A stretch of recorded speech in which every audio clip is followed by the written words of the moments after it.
As a Muslim, Jesus is my messenger and my prophet, and I hate to see the way he's been portrayed in the Bible. In the Quran, Allah blesses him and his mother.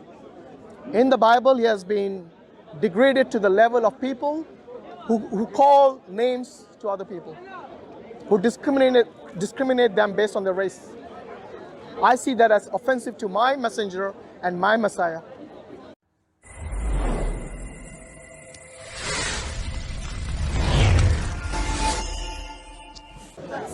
Which verse is it? Is it 21? The lost sheep of Israel? Or 20? But it also 24, says, I just want to say what says in 28, when Jesus says, "Woman, you have great faith. Yeah. Your request is granted." So even though she wasn't... I will come to that, but we are going in chronological order. Okay. So first, explain why he said only the lost sheep of Israel, and then we'll come to that passage at the end.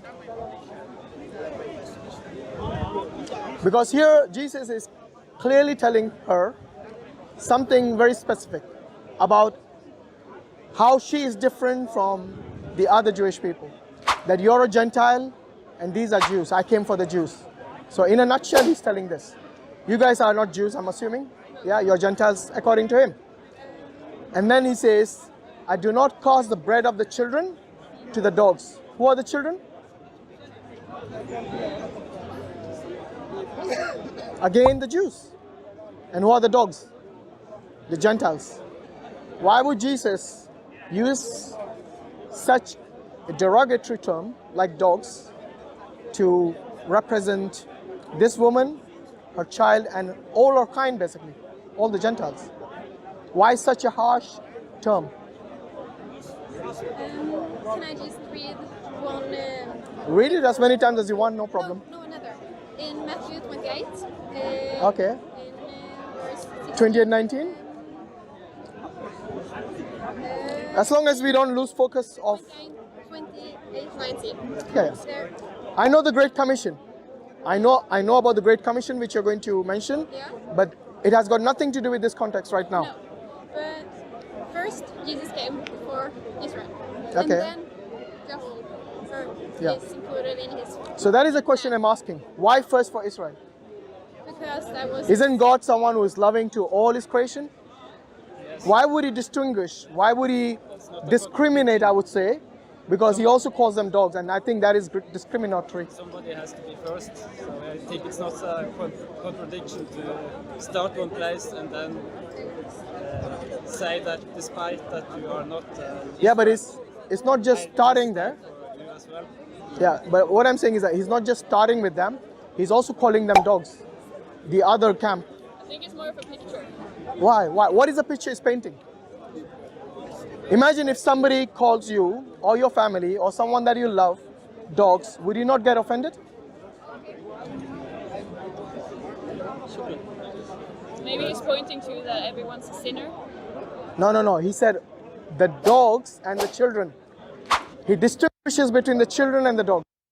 But he also says that he dies for everyone later. You know, if there is a mother Yeah. and she has a child, and this mother is in desperate need for help. Yes? She literally begs Jesus on her knees. And this is her lowest point when she is so vulnerable. And at that time, Jesus refers to her as dogs. You know, any teacher in the right mind would never do that. Imagine you go to the A&E, the emergency section of the hospital. Yes, you're in need of help. Emergency help, and you ask the doctor to help you, and the doctor then discriminates you based on your color or your background. Yes, and in fact he goes to the extent of calling you even a term which is offensive, like maybe the N-word. Yes, then you will definitely say this is unfair. Jesus did not come to do that. You know, as a Muslim, Jesus is my messenger and my prophet, and I hate to see the way he's been portrayed in the Bible. In the Quran, Allah blesses him and his mother. In the Bible, he has been degraded to the level of people who call names to other people, who discriminate them based on their race. I see that as offensive to my messenger and my Messiah. Can I answer? Yeah, of course you can. I just want to point out that she actually gets the help that she's seeking. But that's important here. Because, she actually got what she's looking for. It's like me saying in the hospital, that man who went for the emergency treatment got the treatment after being called the N-word. It doesn't take away in a way he has been discriminated and looked down upon. It doesn't take that away, does it? The shame still remains. That's sin. You know, to me, that is a sin. I don't know about you guys. Do you see racism as sin? Yeah. Yes? Well, Jesus is being portrayed as a sinner in the Bible. Even though you as a Christian might disagree, but this is what I see as an outsider to the Bible. Can I just ask you a question? Yeah, sure. You said you're a Muslim. Yes. Alhamdulillah. Yeah. Do you know if you would come to paradise, heaven? If I will go to heaven? Yeah. It's not the day of judgment today, is it? Let me check. No, it's not. Do you know? You're asking me to be the judge. Who is the judge? Yes. God. Exactly. Ask him that You question. don't know. No, like I said, ask him that question. You know why I say this? Because nobody knows in what state they're going to die at the end. There are many born-again Christians who used to tell me, and I still remember this, that you're going to hell and they are going to heaven. You know, after a few years, they became a Muslim. So no one can guarantee that destiny at the end, neither you nor I. So please, let's leave the judgment to God, shall we? Good. Any other questions? Because, you know, for us as Muslims, the reason we ask these questions is because I want to show you that what's portrayed in the Bible cannot be the truth. There is a lot of falsehood in addition to the truth. I'm not saying it's all false. There are things in the Bible, like John 17:3, where he says that the only true God is the Father. Now, as far as I know, the Christians, I don't know, do you believe in the Trinity? Yes. You do. So you see, for you, the only true God is not just one person, it's three persons. But for Jesus, it was only one person, the Father. Should I believe Jesus or you? Oh, sorry, I digress. You wanted to point to 28:19? But have we finished with the Matthew 15? And then we can proceed to that if you want.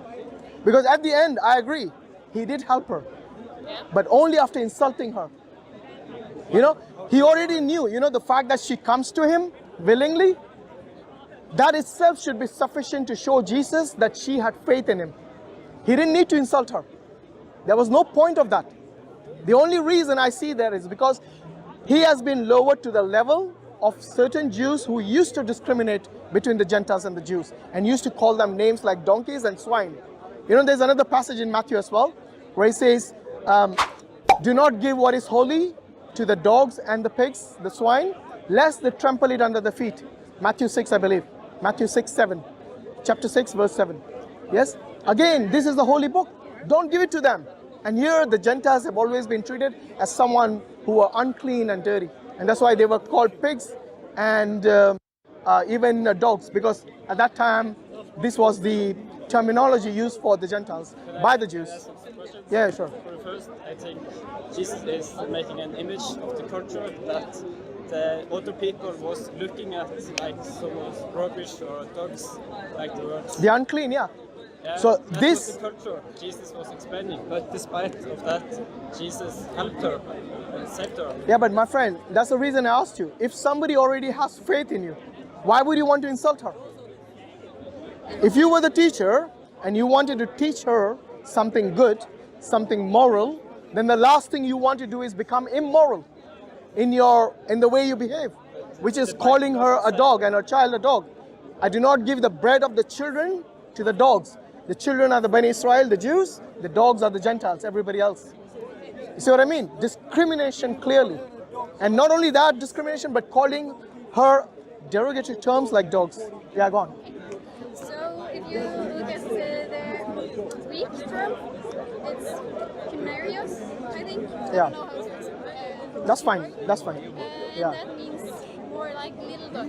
Yeah. So it's more Still a like, dog, little dog, big dog, still a dog. it's more like a pet, like someone he cares for, someone he wants to take care of and give. Yeah. Let me ask you something. Would you ever consider anybody's children as dogs? No. Thank you. But So whether it's a small dog or a big dog, doesn't matter. It's still a dog. I know the Christians use this euphemism, small dog, but my friend, look, at the end of the day, calling anyone a dog is not good. Whether it's your child or somebody else's child. But this is today, and that was Back then, they were still children. It was, Back then, back then, they were still children who were called dogs, and the term dog was still derogatory. That's the reason it wasn't used for the Jewish people. They were called the children. The others were called dogs. If it was good in both ways, then I would say Jesus would be fair if he called them both dogs. But no. One group of people were called children, meaning children of human beings. The other were dogs. Children of dogs, if you want to call it small dogs. No problem. Still dogs. But how can you know that the girl was insulted?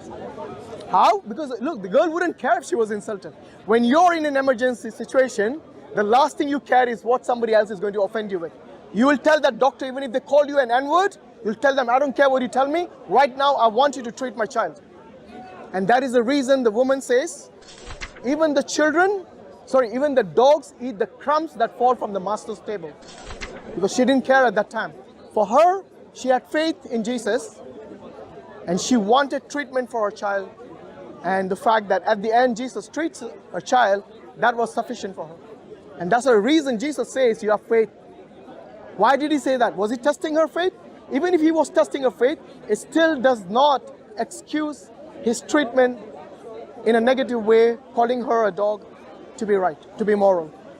The moral values of a teacher should be upright, should be the first thing. Yeah? And you will not see the Prophet of Islam treating anyone this way. You know, once there was a procession, there was a funeral of a Jewish person passing by. And the Prophet ﷺ stood up in respect. Why? Because he was a human being, even though he might not be a Muslim. Yes? And this was a respect shown by the Prophet ﷺ for everyone, even if they were non-Muslims. But what I'm saying is that we go even deeper than that. Because for us, it is something which offends us, because as Muslims, we respect and revere Jesus Christ and his mother Mary. Yes? And the way they have been portrayed in the Bible is really unfair. That was the point I brought this in.